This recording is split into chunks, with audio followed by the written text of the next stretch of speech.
Nuk kemi asnjë obligim ndaj askujt që ta bëjmë president dhe që dal nesër të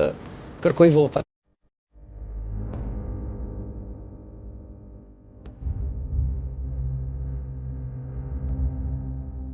Nëse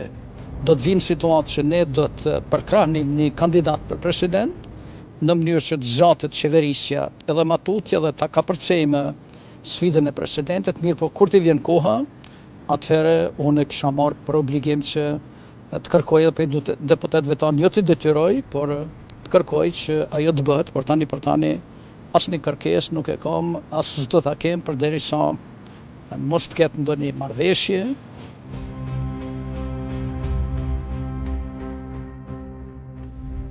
Këto tema nuk i kemi diskutuar çështjen e presidentit, çështjen e koalicioneve për të cilat po flitet, sepse nuk jemi ata ne që mund ta bëjmë atë punë dhe se unë vlerësoj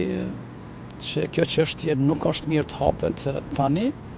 përderisa kemi presidentin në zyre, ka mandatin kushtetues. Nëse ne do të ballafaqohemi me një mandat kushtetues për një arsye apo arsye tjetër, atëherë unë mendoj se ka vullnet që shpejt ulemi, të bëjmë përpjekje të gjejmë zgjidhje, nëse gjejmë zgjidhje si zgjidhje të vullnetshme, me të cilat nuk pajtohemi vetëm ne si lider politik, por pajtohen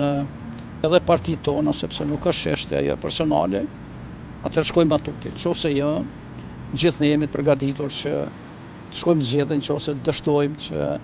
ta zgjedhim presidentin në fatin që përcakton kushtetuta. Sepse askush s'ka informata çka ndodh atje dhe po ashtu nuk e dim se kur mund të veprojë prokuroria gjykatës speciale me ngritje të akuzave apo me mos ngritje, sepse ka mundësi që ajo të mos bëhet publike në një periudhë caktuar, ose ka mundësi që gjykata të shfrytëzojë gjitha procedurat ligjore që procesin ta përfundojë ashtu siç ata kanë me procedurat e tyre.